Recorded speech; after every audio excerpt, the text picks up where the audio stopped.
Hej og velkommen til Gaming, hvor vi i den her uge lægger ud med at se nærmere på det nye strategispil Ruse. Canaris moved. Taken to Colditz Castle. Over. Jamen, det har vi jo så fået lov til at prøve, og det jo kommer jo fra Ubisoft, og alle vil jo rigtig, rigtig gerne lave et strategispil til konsoller, der virker, og det her det er så Ubisofts forsøg.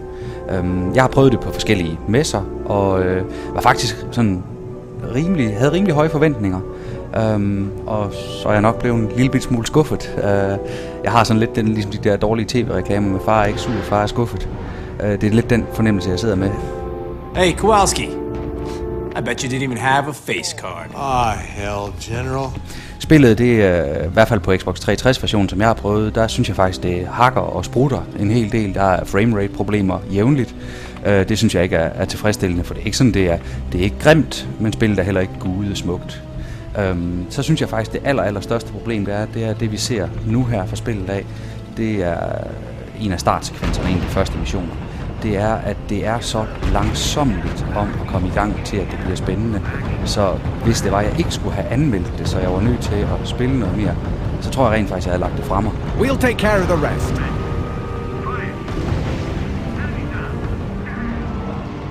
Og så er jeg også nødt til at sige, at undervejs, så bliver det interessant. Den har lidt den her sten, saks, papir, som alle strategispil har. Det her med, at jamen, tanks, de smadrer selvfølgelig fodtusser, og det er godt at have luftvåben kontra tanks, og du skal have anti-luftskyst overfor osv. Det er sådan en typisk real-time strategy. Men derudover så har den nogle små, det er ikke nye tiltag, men sådan noget med, at hvis du gemmer dine fodtusser i skoven, jamen, så kan de faktisk godt overmande tanks indtil flere gange osv. Så der er nogle fede strategiske ting i spillet. Den sidste ting, der irriterer mig i, det er historien. Det er så karikeret og så sæbeoperas-agtigt, så man får det fysisk dårligt. But you've only got rifles against Rommel's 21st Panzer Division. I don't see how you're going to get from here to there. Well, there is a way. Let me show you. Man sidder og ser de her mellemsekvenser. Jeg tror, det er med vilje, det er lavet, fordi så dårligt skuespil findes simpelthen ikke, hvor det ikke er ment. Men det gør bare stadigvæk ikke, at jeg har lyst til at se det.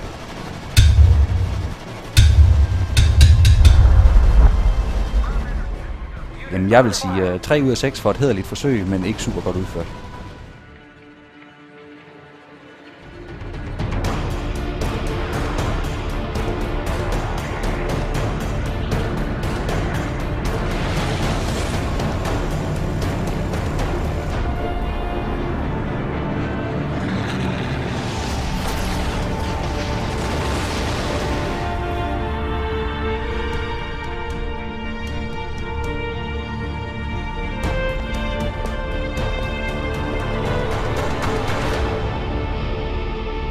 Og så er vi blevet bombarderet med spørgsmål til det kommende Black Ops Call of Duty-spil. Derfor vi sætter os og fået en snak med producenten Jake. Jeg bruger har stillet os en masse fantastiske spørgsmål, som vi skal stille denne her. Det er altså Josh, som er med til at udvikle Call of Duty Black Ops. Spørgsmålene gemmer sig lige her. Hos lidt ammunitionskasse. Aha. Lad os prøve at se, hvad I har været så kløgtige og spørge den kære her om. Josh, are you ready for some user questions? Absolutely. Let's do it. Cool. So, okay. First question is from Peter. Why so many Call of Duty games? Can you bring something new into the whole picture, or are you just milking the brand? I think that we can bring a lot new to the picture, and I think we're doing just that with Black Ops. There's nothing wrong with having a strong brand and great brand identity, and as long as every game that we keep putting out has fresh new experiences, whether you call it Call of Duty or you call it, Duty Calls, doesn't matter. The point is, it's still a great game, and I think that, if we keep the Call of Duty brand on there, then it's, it's like people know they can at least expect a certain thing out of it, and that's cinematic intensity and great immersion. Julie wants to know, can you give us any details about modding for PC?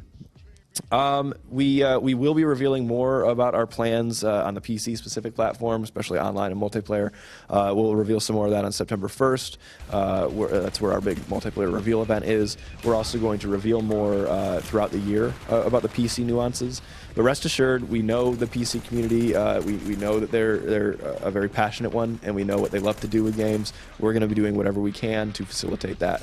But it's still important that we make a core game that I think the masses are going to really enjoy. Okay, some fast ones. Which game modes will there be? For multiplayer? I think in total or in multiplayer. Well, so as a bigger package, single player campaign, that's what you can play by yourself. Online competitive multiplayer, and then also this cool separate standalone unique co-op mode, up to 4 players online or 2 players split screen. If you want specific multiplayer modes, you got to wait until September 1st. Which kill streaks? Again, you got to wait until September 1st. Although our multiplayer teaser did reveal a few of them, so you want to make sure you pick apart that teaser trailer. All those questions are from Alex, who also wants to know which possibilities for personalizing characters and weapons. Again, most of that answer is going to have to come by September 1st. But we did mention the create a class has been significantly improved. So I mean, you guys are fans of the franchise clearly. If you thought create a class was cool before, just wait until you see it in Black Ops. Kevin would like to know how many online players in maybe one server. Yeah, so on the PC, that number is theoretically whatever your hardware can support. Our game's only going to support a certain amount officially. We haven't announced that yet, though. Cool. And last but not least, Matt would like to know, will there be a beta? We're not sure. We're considering it. We know betas are popular. We know that they're useful. It's just something that we haven't decided yet. Thank you so much. Say thanks to Josh. Bye-bye. Bye.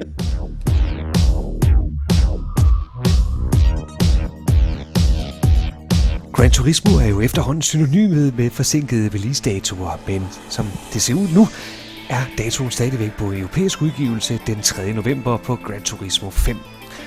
For at få ventetiden til at gå lidt hurtigere, har vi her smidt den nyeste trailer.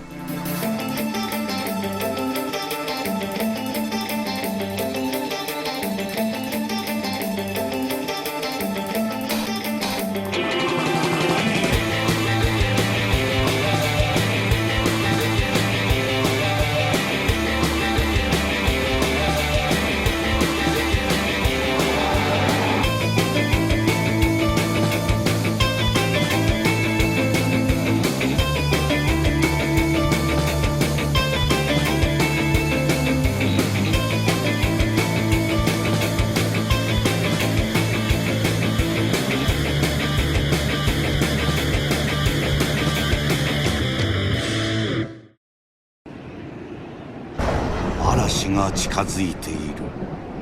人類は絶望と終焉の淵にあり、世界は変わろうとしていた。だが人々は気づいていなかった。自らを滅ぼす力の存在に、永遠に失われようとしている自らの未来に。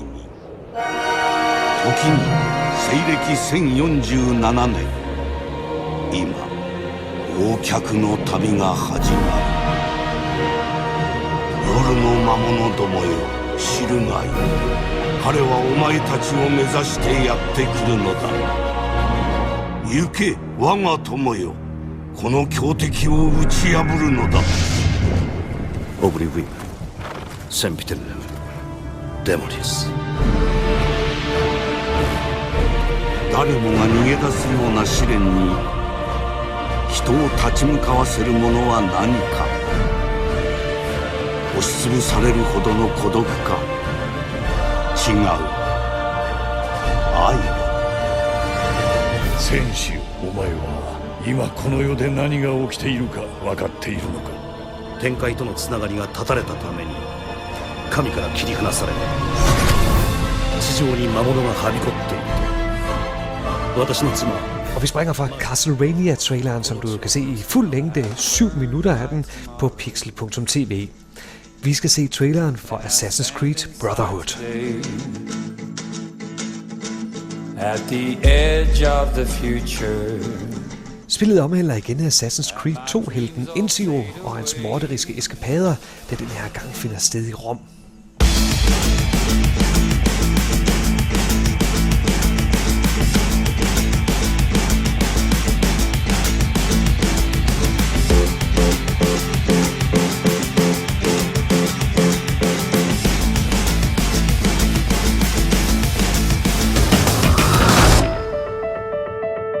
And burn my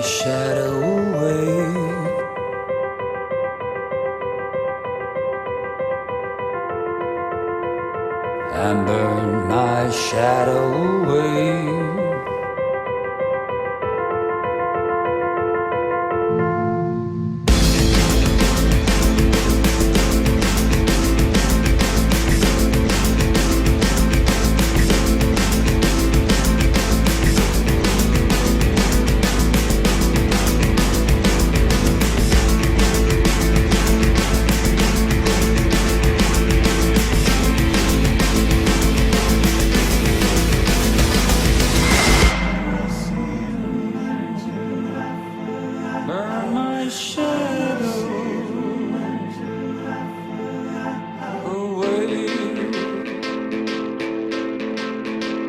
Noget man ikke ser meget af helikopterspil.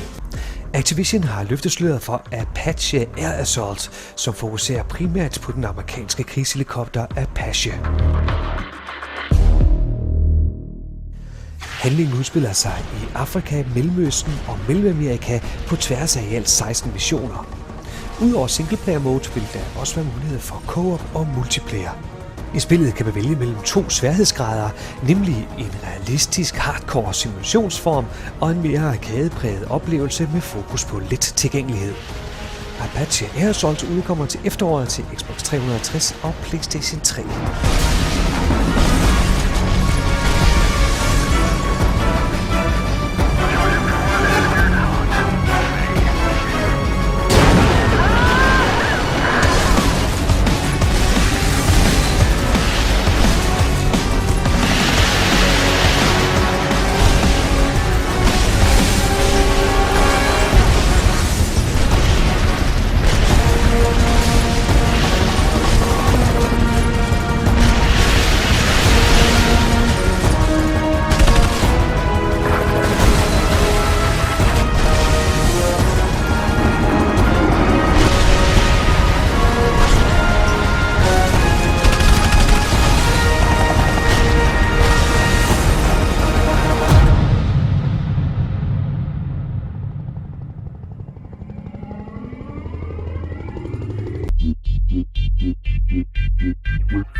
Brink er altså et af spillene, som I kan se på den her lille ting, der sidder her, nomineret til måske det bedste spiller. You're smiling already. You knew what I was saying. I got a rough idea. Yeah, that's my game. That's my game.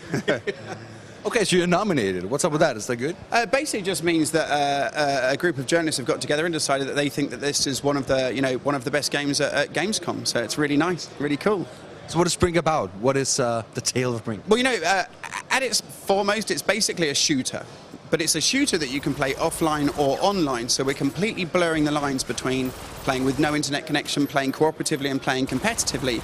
It takes place on the Ark, which is this huge floating city that was built in the middle of the sea as part of a kind of green vision of the future. But you go into the game in 2045, and really it's just now become the focus of a horrific conflict between competing social factions.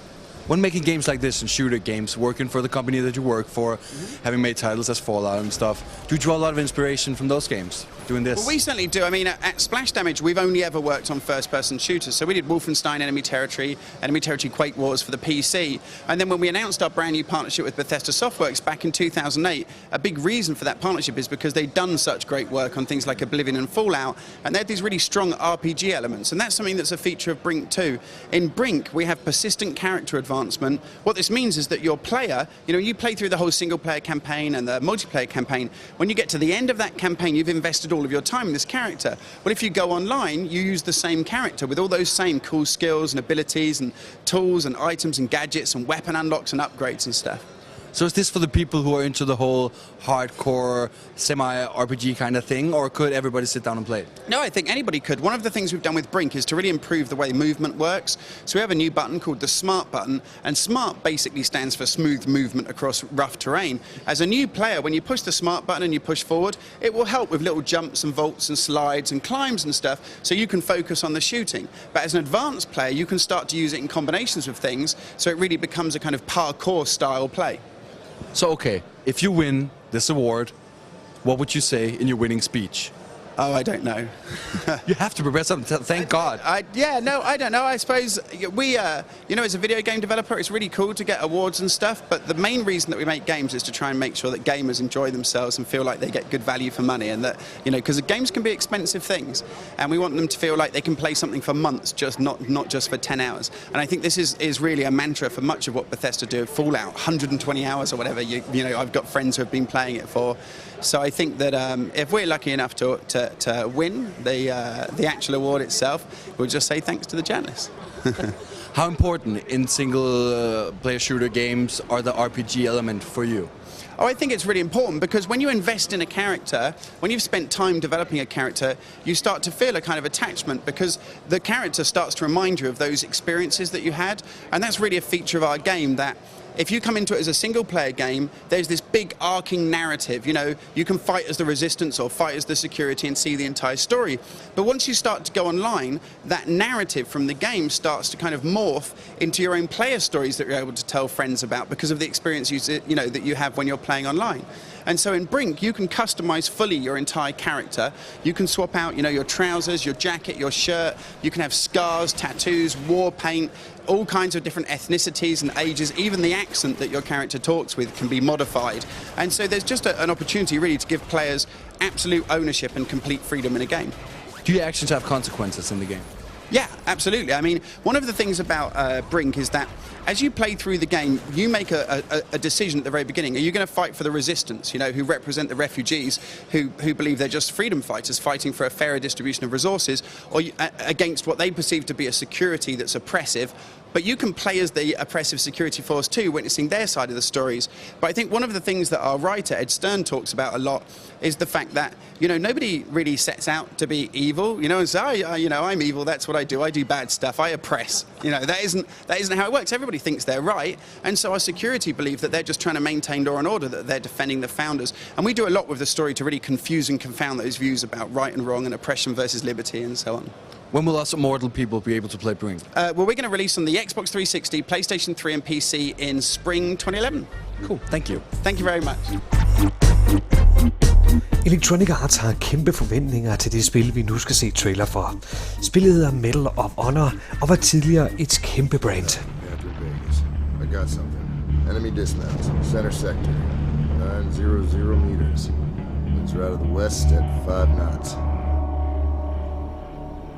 Looks like they're setting up a mortar tube. Zoom in. They're dropping rounds into the tube. Bust them.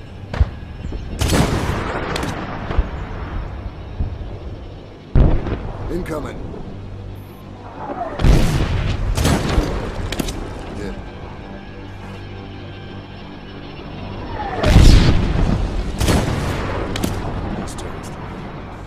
For at det nye Medal of Honor skal få en fremtid, skal det sælge ikke mindre end 3 millioner eksemplarer. Okay, today's our lucky day. We got another sniper. Se her, om du tror, at det kan leve op til det. On the mortar position, target is at 8 o'clock. 910 meters. There he is, crawling in the grass. Flash. He's down. Good. All right, Deuce. I think that ridge is clear. No more movement. Dude, something just hit our tripwire at 9 o'clock. Panther, looks like we got company. Roger, standing by. Let me know if you see anything. Negative. We can handle it. Roger out. Multiple enemy at 10 o'clock. Stay in the rocks so we don't silhouette ourselves. That's trip 2. We got one more.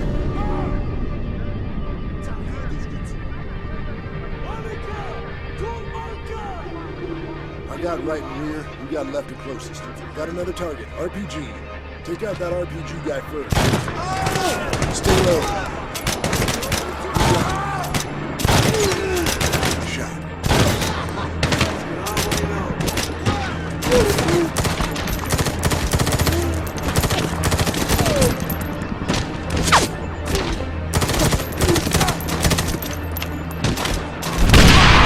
That's last Claymore. Let's fall back to higher ground, Deuce.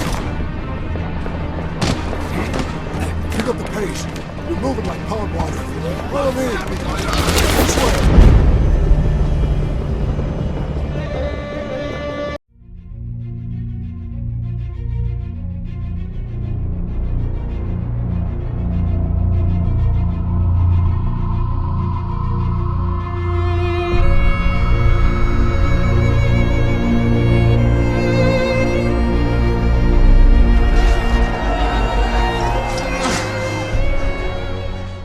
er kommet over på Ubisofts stand her på Gamescom-messen, og vi har fanget en af udviklerne bag et helt nyt spil, der lige blev annonceret, Heroes of Might and Magic 6 nu. So, this is the 6th edition of the Heroes of Might and Magic game. What's new? Oh, a lot of stuff. It's still the soul of the traditional series. You know, it's been there for 20 years if you count the Might and Magic RPG games. So we don't want to break it. You know, the soul is important to us. But Heroes 6, we really want to depart and improve over Heroes 5 in many aspects. Obviously, you've seen the graphic improvement. You know that the developer is different and that they brought their own engine and talent to the mix. But also, we want to improve in terms of story with this new story based around the family business that goes wrong, that is more inspired by you know, the tragedies, the Shakespearean tragedies, the movies like The Tudors, or the series by George R.R. Martin or by Robin Hobb. So it's a different kind of story we will tell, and it fits more this atmosphere of heroes, of generals fighting to conquer territory. And also, and more importantly for most of our players, there are a lot of gameplay improvements. Focused on two main things. We want to enhance the RPG experience that has always been at the heart of the Heroes mix, but we really want to make it stronger. We want to empower the player with choices over his evolution, his destiny, the way we'll build and make his character and make him evolve. And also we will reinforce the strategy on the adventure map, on the combat map. Everything converges towards giving you a new specific strategy to your faction.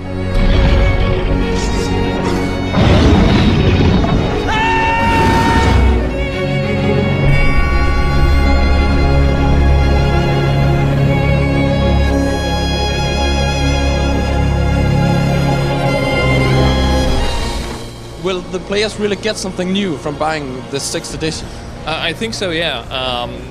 We don't want to break it again, so we won't make it real time. We won't focus on a single hero and not let you play several heroes. We will have towns, we will have a whole area to conquer. You know, it's still the same visceral experience. You've played it for years. If you like it, you will play it with Hero 6 as well. But you will really play it differently with Hero 6 because there are so many little things here and there that converge together to make you feel like if you play heroes like in Heroes 5 or 3 or 4, you won't win, you won't get it, you know, you won't be able to achieve your objectives. So you have to adapt to those new mechanics, and discovering them will take you the 20 maps that we have in the single player campaign. So it's hundreds of hours of gameplay if you play once, 2 times, if you play the multiplayer, just to master those new features.